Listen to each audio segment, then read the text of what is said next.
All right, great. So we're recording right now. So what is your name? Andrew Nance. Andrew Nance. Yeah, Nance. And so you served in Vietnam 1969 to 1970. Right, that's correct. Yeah. And what part of the country did you serve in? I served in well, I was stationed at Cu Chi, which was headquarters for the 25th Division, Yeah. Tropic Lightning Uh-huh. guys. Yeah. And Uh, what was your job? I was a technical supply clerk, which was sort of like being a parts guy at uh, an automotive place, Yeah. Yeah. So like if a Jeep needed a part, they could come to you, kind of thing. Yeah, Yeah. and we could get them as fast as possible. We did a lot of convoys into Long Bend and Benoit, and Okay. uh, Like dropping off parts and things like that. well, Or? picking up parts. Oh, picking up parts. Because we had when something was down that was really critical, we had what we called a red ball thing. Mm-hmm. That particular order had to be done within 24 hours or something like that. Okay. And our supply lines, especially out of Saigon, were not real good because there was a lot of theft and stuff like that. So South Vietnamese. yeah, we call them cowboys because they always dressed Western. So South Vietnamese locals would kind of lift stuff and then sell it on the black market, Yeah, kind of thing. yeah. Yeah. We had a particular difficulty with batteries because they could be used by, the enemy Yeah. for a lot of things. Did you did you work with South Vietnamese locals very much? Yeah, we had helpers at our warehouse that were locals, Yeah. and one of the things was we had this was like at the dawn of the electronic age. Yeah. Yeah. There was we had an NCR computer that took up 3 40-foot trailer trucks Wow. because it was all the circuits were your basic radio circuit with a bulb in it. That factory supplied those, but Did you feel like you were able to? Did you feel like you could trust the South Vietnamese you worked with? yeah. You felt like you could trust them. They had been there a while and they were well vetted, and Okay. So you didn't have an instance where one of them turned out to be working for the Viet Cong? yeah, we did have that happen. Oh, you did? Wow. One of our guys started acting pretty strange. He was in charge of cleaning the latrines and stuff like that. And one of our intelligence guys interviewed him and said that, and he said that his grandson had been captured by Viet Cong. By the Viet Cong. And they wanted him to basically signal him by making a big fire when he burned the waste at where we and from that fire you could pretty well pace off where a lot of things were that would be interesting targets for mortar attack. For mortar rounds, yeah. Yeah, and so, but he'd been around for so long that kind of a tragic story in the long run. But he we had some mobile artillery, and told him to go ahead and follow the plan and make the fire. And as soon as we spotted a flash out there, you know, we would fix the problem. Oh. So all that happened, but his son still got killed. Oh, so the VC told him he had to do that. Yeah. And then he told you that that's what happened, or he told the Americans that's what happened. Yeah. And so then they set it up to have artillery come down on the mortars, but his son was still killed by the VC. We had very effective fire on that too, so that because we had these vehicles that were mounted. Let's see, they were Sherman tank bodies that were mounted with 3-inch naval guns. And they would send out canisters, you know, which are generally used against aircraft. Yeah. And they would make such a mess that anybody in range of those things would be pieces. You get hit, yeah. You know, there wouldn't be anything recoverable there. Yeah. And so we really didn't expect a unfortunate outcome, because we did, of course, no one in that mortar battery survived. Well, yeah, but I guess probably word got out or something. Yeah, but word got out, or they had already planned to do that anyway. Oh, yeah. That's tough. It shows you, it's just an illustration of how, you know, that war within South Vietnam was it was obviously a civil war itself, right? Yeah, it was, absolutely. Now, your job was not a combat job, but you said that you did a lot of convoys, like, for example, up to Benoit from Cu Chi. Did any of the convoys ever experience any trouble? Pretty regularly. Pretty regular, like sniper fire, mines, what kind of? Sniper. Usually it's small stuff. Yeah. They would,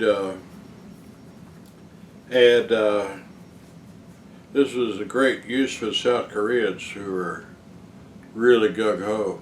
I hear they were pretty tough. They were pretty tough, and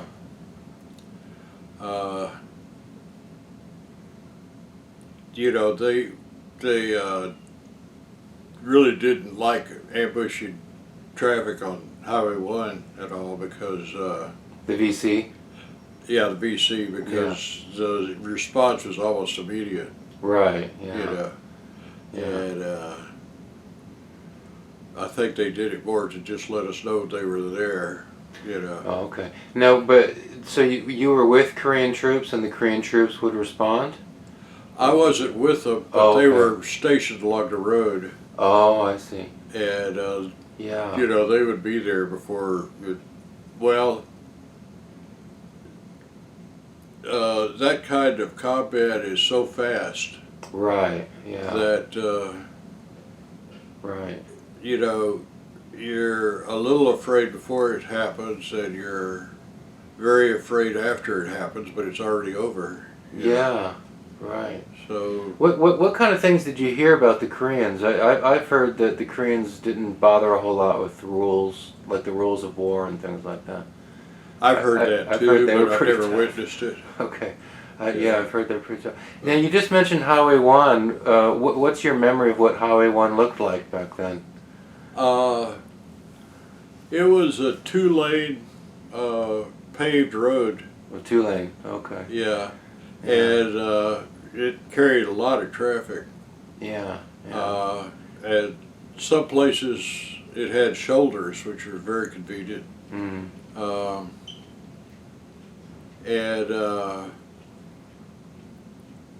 there was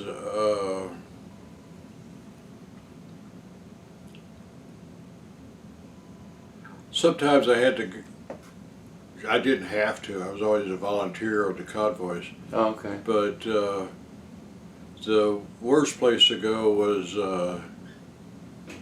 Tay Dinh, I guess. K Din, huh? Which was in our area, but it was a city right at the Parrot's Beak, which was, you know, Is that where Cambodia comes into Vietnam a little bit Cambodia comes into Vietnam. there? Yeah. And A lot of NVA around there. yeah, there was that was probably the worst fighting that the combat troops got into was whenever they met a NVA, you know, because they would be passing to. Yeah. Yeah. I don't remember the map too well, but there was another place where they wanted, it was where they could join up with other NVA. Yeah. Yeah, that's, I mean, because you're close to the Ho Chi Minh Trail there. Yeah, right? we were. Which they want to protect. And now you said you were based at Cu Chi, and these days Cu Chi is a famous tourist site because everybody wants to go see the Tunnels. tunnel system. Yeah. Did you have any idea at all that the enemy had an elaborate tunnel system there in Cu Chi? I did. Okay, yeah. Because the people I worked with had told me about it, you know. Yeah, okay. And I passed the word up and nobody believed it. Oh, is that right? But yeah, we had an unusual situation with combat troops because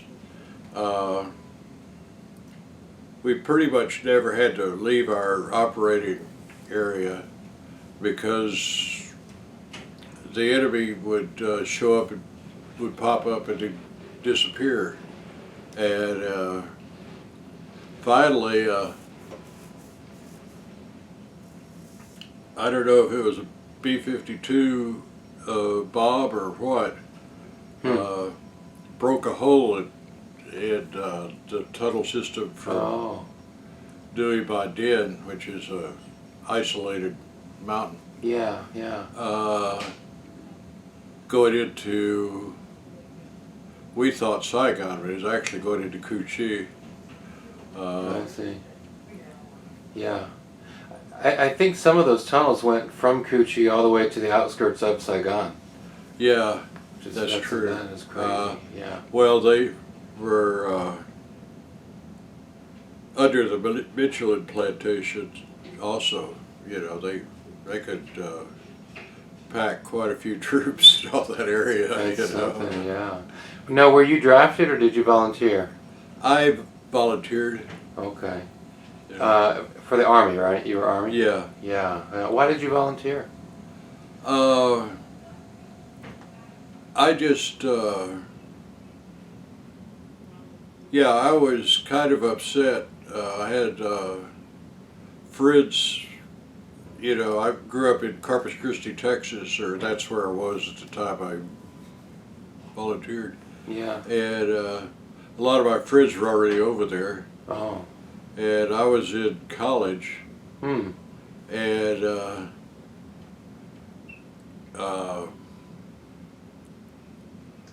I had a job, and I just had a lot of pressure, and I thought, you know,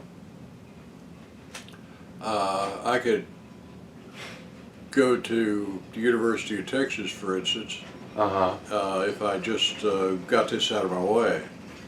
And so my original idea was to volunteer for the draft, and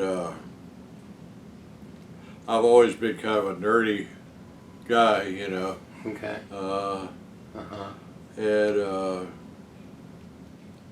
so I decided, well, I volunteered for 4 years. I was going to started out in language school and learning Vietnamese or something, or yeah, Vietnamese. Yeah. I couldn't get it though. There was no referent. You know, like if I was learning French, I could get that. Or yeah, French is pretty. It's very similar to English compared to Vietnamese. That's yeah, sure. oh yeah. Yeah. And so I didn't make it through that school. Okay. And I also worked for, while I was in school, one of my jobs was driving this colonel around, and he was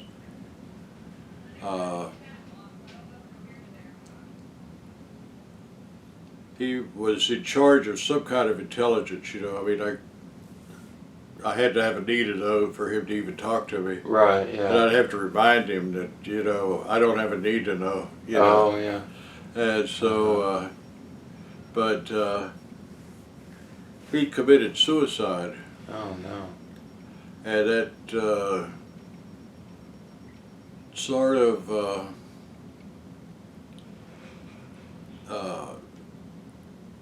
well, it kind of turned my head around because I liked him a lot, and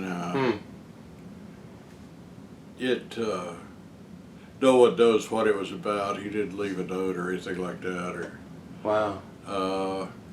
Yeah. but he used to complain that a lot of the field grade officers were using the war and killing people in order to get promotions and stuff like that. Yeah, body count and all that stuff. Yeah, and all that, and Yeah. there's a whole lot of politics involved, and Yeah. I was never into that much. Right, yeah. But Yeah. And so you were doing this in uniform, but then you eventually, and when did you actually go into the Army? I actually entered the Army in 1967. Oh, so 67. That's interesting that you didn't actually get to country until 69. Yeah, That's kind of surprising, really. Yeah, Yeah. I was kind of a book bum, Okay. Yeah, Okay. and have been all my life, and Yeah. so Yeah, I'm sorry. So you ended up with a job that required paying attention to a lot of details and keeping records and things like that. yeah, that's true. Yeah. And yeah, I could have avoided the whole thing, but I started listening to my own nonsense. Back then, if you were stateside, you didn't collect a lot of money, no matter what your rank was. So if you go to Vietnam, you get combat pay or something like that. Yeah. Yeah. And Yeah. so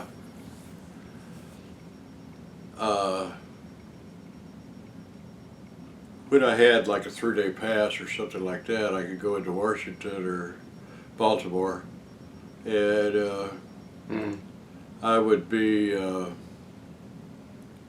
whatever persuasion the girl I met was, So, Well, some were anti-war and some were pro-military and things. not pro-military, but some were anti-war and some were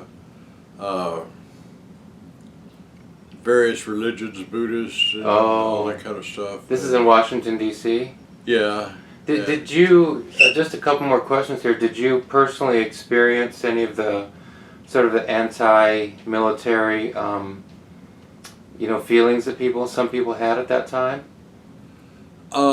Yeah, but not so much around Washington, D.C. Right, yeah.